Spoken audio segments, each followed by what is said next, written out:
7 News has been granted special permission to visit the Aboriginal community of Pukaja in the APY lands. A South Australian government plan to improve food security on the remote APY lands has turned into a political storm. It's led to claims that children are starving and require emergency food aid. There's a border wall in Australia, not on our coastline, not a fence to keep out foreign invaders. This wall is invisible. Deep in the heart of our own country, a line drawn in the red desert sand. There are no watchtowers, no armed guards, no passport control. The only warning is a hand-painted sign on a rusty car bonnet, 3.5 hours down a dirt track off the Stewart Highway. It says, "No visitors, no travel. You have just reached the edge of a secret country, a nation within a nation covering 103,000 square kilometres of South Australia. That's an area bigger than Portugal, bigger than Ireland, bigger than Austria. It's 10% of South Australia's entire landmass, and if you cross that line without a permit, you're not just trespassing, you're breaking the law and facing a $2,000 fine for the first day and $500 for every day after that." This is the APY lands, the Anangu Pitjantjatjara Yankuni Tjatjara, a territory owned entirely by the Anangu people, where outsiders are banned. It was meant to be a paradise, a landmark triumph of self-determination, a place where traditional culture could flourish, where language and law could be preserved. But today, we're going to show you what it's become.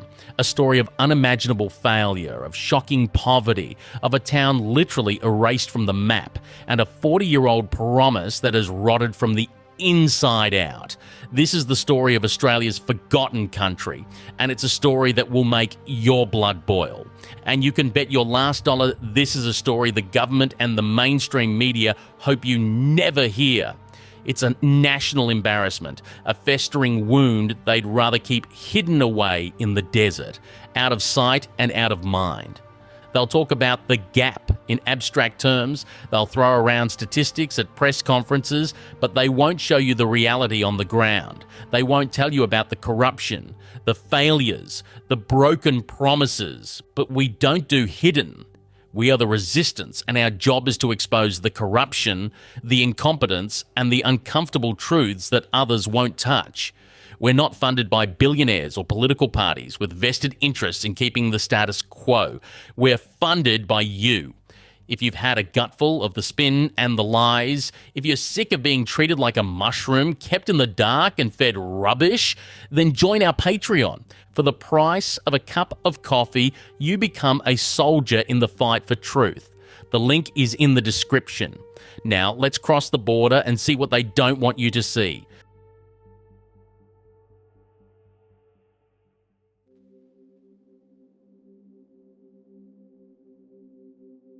To understand the tragedy of the APY lands, you first have to understand the story of Mintabie. For decades, this was Australia's black opal capital, a wild frontier town on the edge of the lands that pumped out over $400 million worth of precious stone between 1978 and 2016.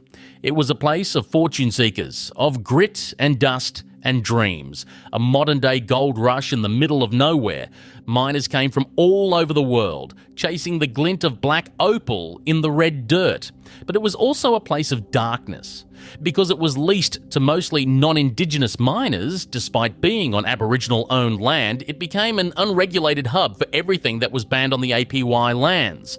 The lands themselves are completely dry, alcohol is banned, gambling is banned. But Mintabie was the Wild West. It became a hotbed of drug trafficking, crime and lawlessness, a cancer feeding on the vulnerable communities it bordered. The government claimed it had become a haven for drug runners, a staging post for smuggling substances into the dry communities. So in 2019, the government made a decision. Mintabie had to die. The residents were evicted, the leases terminated. The plan was to demolish the entire town in 2020 to wipe it off the map. But then COVID hit. The APY lands rightly shut their borders early to protect their elderly and vulnerable. And Mintabie was left to rot in limbo. In the vacuum, the town was picked apart by scavengers, anything of value stripped away. Then, in May 2021, the old Mintabie Hotel, the beating heart of the town, was mysteriously burned to the ground. Police still don't know how or why. They don't even know when it happened. Today, the town is gone. A photographer who visited the site said it was as if it had been completely erased from the landscape, like it never existed. The Malinowskis government allocated $7.7 million to the cleanup, but as of 2025, the site remains closed to the public. Mintabie is a ghost, a testament to a failed experiment and a stark warning of the chaos that festered on the edge of this secret country.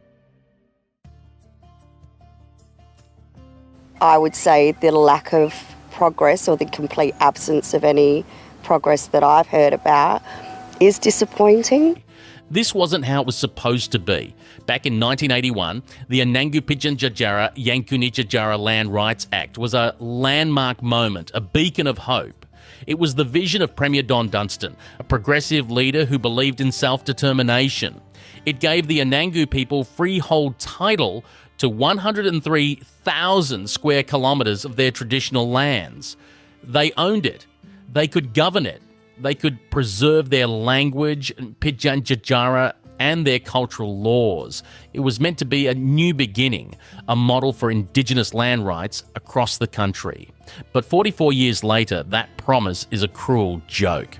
The statistics are a punch to the gut. The unemployment rate is almost 40%. Just over 2,000 people live on the lands, and 4 in 10 of them can't find work. The median personal income is just $296 a week. That's barely enough to survive anywhere in Australia. But on the APY lands, where everything has to be trucked in across hundreds of kilometres of dirt roads, the cost of living is astronomical. You get to pay $8 for 2 litres of milk, $6.80 for a packet of Tim Tams, and almost $17 for a kilo of sausages at the Pocatcha Roadhouse. Petrol is $2.70 a litre, diesel is $2.85. A single can of beer, smuggled in, can sell for $10. 68% of the population has a long-term health condition, and life expectancy is about 20 years less than for other Australians. 20 years. Let that sink in. This isn't a developing nation on the other side of the world. This is happening right here in one of the richest countries on earth. In 2025, 27% of kids leave school by year 9. The very act that was meant to empower the Anangu has in many ways created an isolated, welfare-dependent state. The permit system, designed to protect culture and keep out troublemakers, has also locked out economic opportunity. There's no tourism, even though the lands are vast and culturally significant. Mining is limited. There are no major industries. The people are trapped in a cycle of poverty forgotten by the country that exists just beyond the no visitors sign. As one Anangu elder, Donald Fraser, put it, people think we're not here. We need to show them that we are here. It's not only dingoes out here, it's people too. But the failure isn't just economic or social. The dream of self-governance, the very heart of the 1981 Act, has become a nightmare of corruption and mismanagement. In August 2025, the South Australian government was forced to take the unprecedented step of sacking the entire APY executive board and appointing an administrator to run the lands. Think about that for a moment. The promise of self-determination was so utterly broken that the government had to step in and take control. The reason? A jaw-dropping scandal over the reappointment of the general manager, Richard King. A government review found that a recruitment process to replace King, who was on a salary of over $375,000, was deliberately sabotaged. In early 2023, a proper process began. 24 applications were received, and by mid-2024, a board-appointed recruitment company had narrowed it down to 2 preferred candidates. The process cost the board over $32,000. Neither of the 2 candidates was Richard King. But then, something strange happened. The meeting to finalise the decision, which was meant to be organised by King's own wife, Tanya King, who was also an APY manager, never happened. The recruitment process was abandoned. Board elections were held in August 2024, and the new board members were given no briefing on the recruitment. They weren't told about the proper process, the $32,000 spent, or the two preferred candidates. Instead, King's name was put forward as the only candidate, and he was reappointed in what the government called a complete vacuum of information. It was a stitch-up, plain and simple. The Aboriginal Affairs Minister found non-disclosure of conflicts of interest and misleading statements. The promise of self-determination, the core of the 1981 Act, had been so utterly perverted that the state government had to step in and take control from the very people it was meant to empower. It's a catastrophic failure of governance, a betrayal of the Anangu people by their own leaders, and a stark reminder that simply handing over land is meaningless without accountability, transparency, and genuine governance structures.